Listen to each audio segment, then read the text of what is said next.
Good morning student. आज का हमारा टॉपिक है संचार या संप्रेषण। आज हम संचार का अर्थ, उसकी परिभाषा, उसके विभिन्न अंग, उसके विभिन्न प्रकार के बारे में देखेंगे।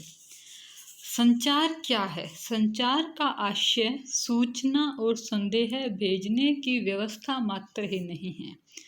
प्रशासन के संदर्भ में संचार का अर्थ बहुत व्यापक है। संचार शब्द में विचारों का आदान प्रदान, विचारों की साझेदारी, भाग लेने वाले की भावना सम्मिलित है। संचार संदेशों के विनिमय और पारस्परिक समझ के निर्णय की प्रक्रिया है।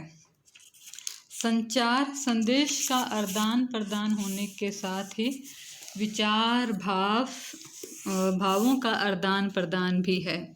संचार एक व्यक्ति से दूसरे व्यक्ति को संदेश देने और पारस्परिक समझ उत्पन्न करने की प्रोसेस है।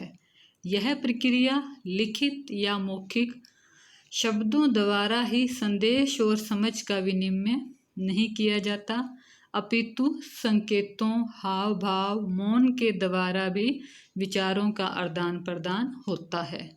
इसका मतलब संचार है वो प्रत्यक्ष और अप्रत्यक्ष रूप से, चेतन अचेतन रूप से संप्रेषित भावनाओं, प्रवृत्तियों और इच्छाओं का योग है।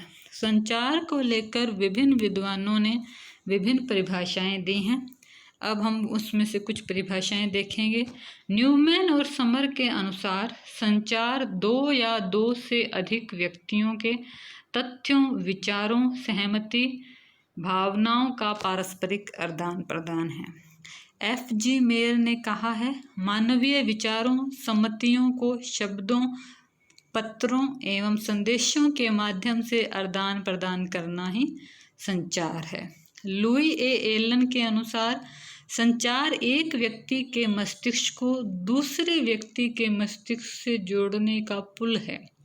इसके अंतर्गत कहने, सुनने और समझने की एक व्यवस्थित अनवरत प्रक्रिया सम्मिलित है, मतलब हमेशा चलने वाली प्रोसेस है।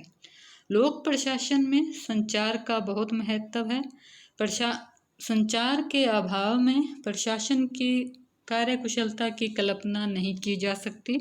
इसीलिए एल्विन डोड ने लिखा है, संचार प्रबंधन की प्रमुख समस्या है।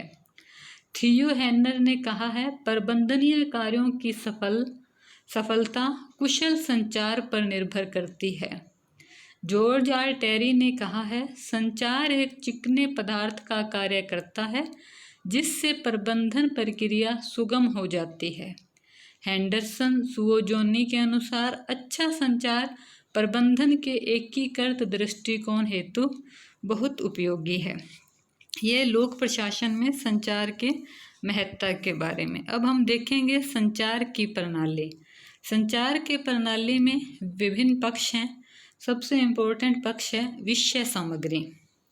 विषय सामग्री के अंदर संचार की विषय सामग्री में इस बात पर विचार किया जाता है कि संचार क्या है, हम मतलब किस विचार से, किस उद्देश्य को लेकर विचारों का आदान प्रदान कर रहे हैं, संचार के कार्य क्या हैं, उस हिसाब से निर्देशन और आदेश, मतलब या तो अपने किसी को कुछ मार्गदर्शन प्रदान करने के लिए सूचना का आदान प्रदान कर सकते हैं, या सूचना देना, या सिर्फ विचार विमर्श करना, तथ्य और सम्मति जो फैक्ट हैं उनको आपस में आदान प्रदान करना, मनोवृत्तियों और भावनाएं, अपने मन में मानसिक विचार हैं, जो भावनाएं हैं, उनका आदान प्रदान करना।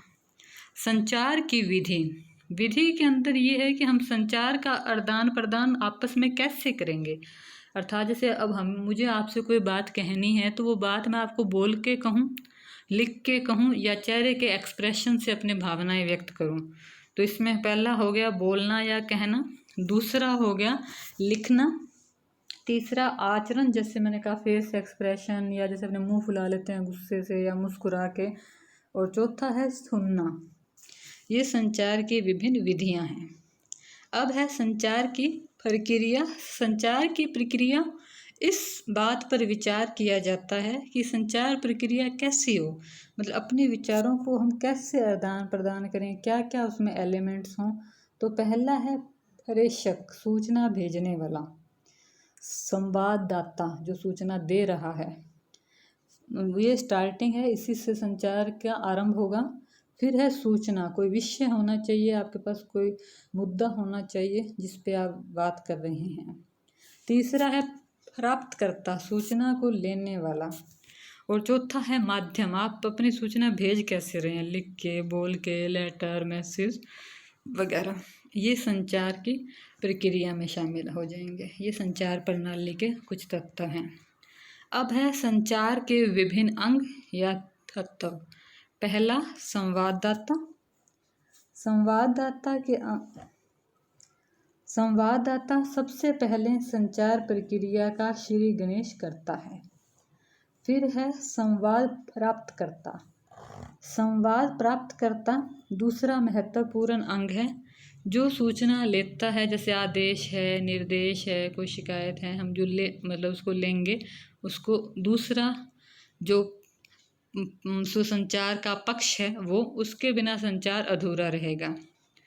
अब है संवाद। संवाद का मतलब जो मैसेज है क्या। संचार प्रक्रिया का दूसरा मतलब तीसरा अंग है वो संचार मैसेज है, जैसे आदेश देना, निर्देश देना, सुझाव, शिकायत, प्रशंसा आदि। फिर है साधन। हम संचार भेजेंगे कि किसके माध्यम से, मतलब पत्र के माध्यम से, कोई पत्रिका, मैगजीन, न्यूज़पेपर एक्सेट्रा। प्रतिक्रिया का मतलब उसके ऊपर रिएक्शन। प्रतिक्रिया संचार का सबसे महत्वपूर्ण अंग है, क्योंकि यदि संवाद प्राप्तकर्ता निर्देशानुसार कार्य न करे तो संचार प्रभावहीन हो जाता है। जैसे जो संचार भेजा उसके ऊपर क्या रिएक्शन हुआ, क्या कार्य किया गया, ये प्रतिक्रिया में आ जाएगा। एक है, अब हम नेक्स्ट जो हम देखेंगे वो है संचार के प्रकार। संचार के कितने प्रकार का होता है, तो आम तौर पर हम देखते हैं संचार 3 प्रकार का है। 3 प्रकार हैं संचार के। पहला मौखिक संचार, जिसमें हम अपनी बात कोई बोल के कह देते हैं। मौखिक संचार का मतलब है किसी सूचना, संवाद का मुख से उच्चारण करना संचार कहलाता है, उसे मौखिक संप्रेषण कहते हैं। या फिर लिखित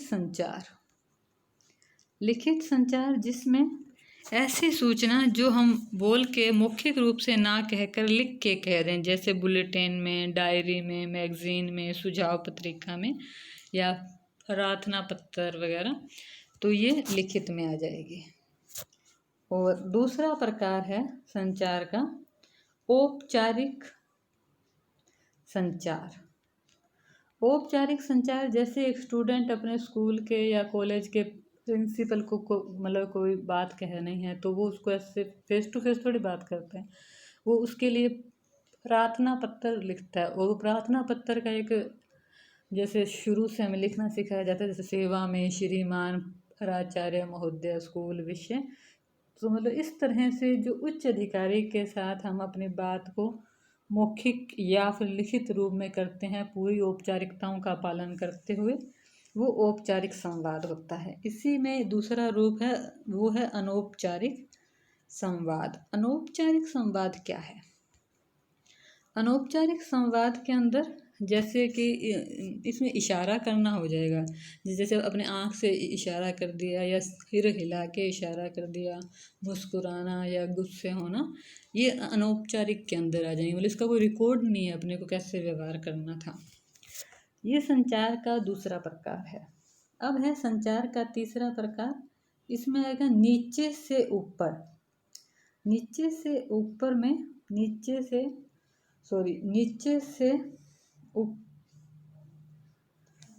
ऊपर के अंदर जो निम्न अधिकारी हैं वो अपने उच्च अधिकारियों को जो सूचना भेजते हैं, वो नीचे से ऊपर की ओर संचार कहलाता है।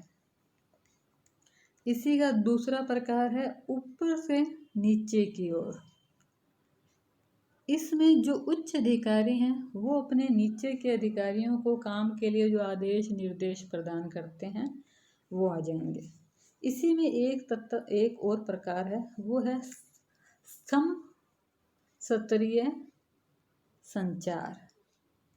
समस्तरीय संचार, समस्तरीय संचार में मतलब एक ही इक्वल के मतलब सेम पोस्ट के अधिकारी हैं, वो आपस में जो कोई सूचना का आदान प्रदान करते हैं, पत्रों का आदान प्रदान करते हैं, वो समस्तरीय संचार में आता है। तो अब हम देखेंगे संचार का महत्व। लोक प्रशासन के विशेष संदर्भ में देख रहे हैं हम। लोक प्रशासन में संचार के महत्व के बारे में जैसे कि हमने पहले देखा ही था, थियो हेमन है, उन्होंने प्रबंधनीय कार्यों की सफलता कुशल संचार पर निर्भर करती है।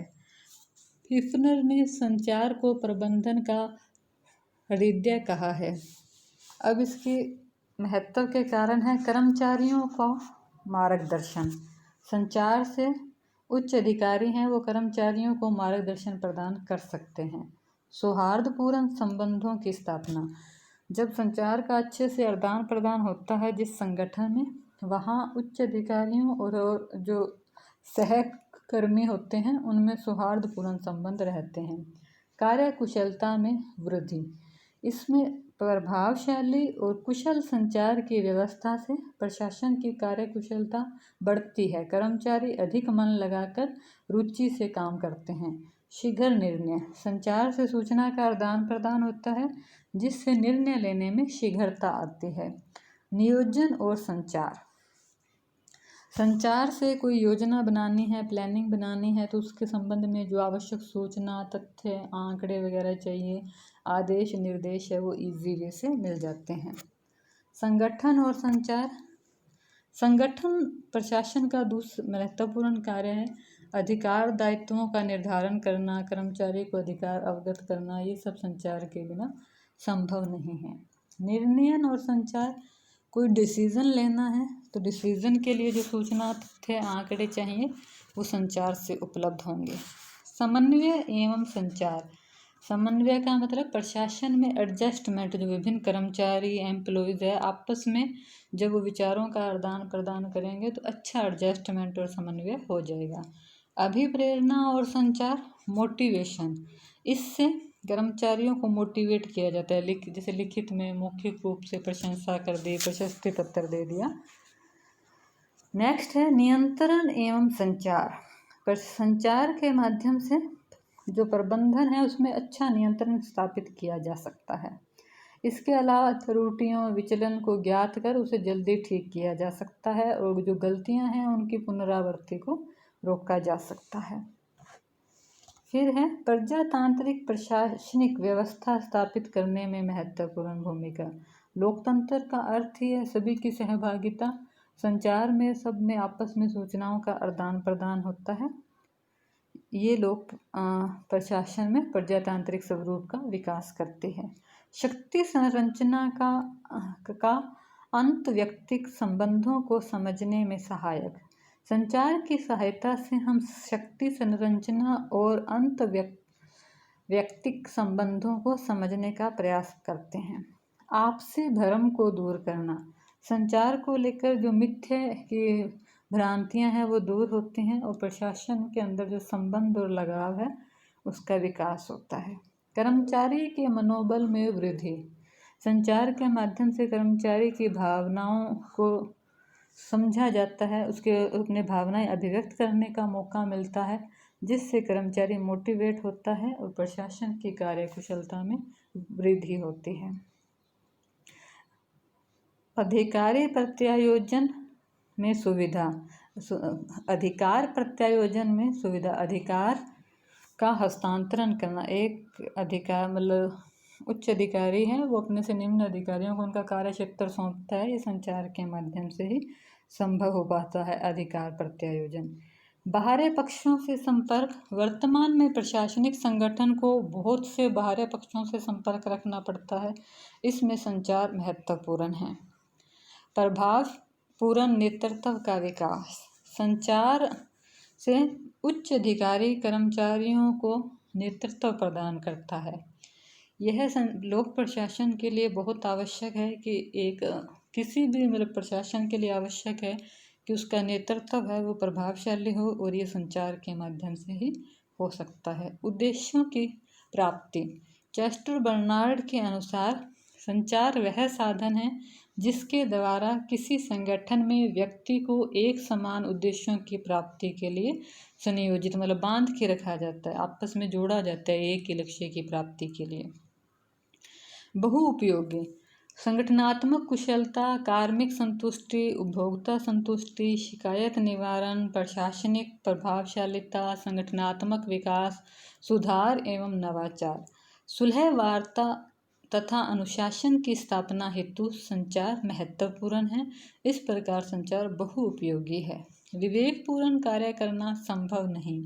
संचार द्वारा प्रेषित की जाने वाली सूचनाओं के अभाव में विवेकपूर्ण कार्य नहीं किए जाएंगे। मतलब अगर हमारे पास कोई सूचना ही नहीं आएगी तो हम कोई कार्य कैसे कर पाएंगे अपने विवेक से, अपने माइंड से। लोकतंत्रात्मक। अच्छी संचार व्यवस्था लोकतांत्रिक भावनाओं को बल देती है और लोकतंत्र की भावना की क्षमता में वृद्धि करती है। जॉर्ज आर टेरी ने कहा है, संचार प्रबंधकीय प्रक्रिया में सुविधाजनक परिचालन में चिकनाई का कार्य करता है।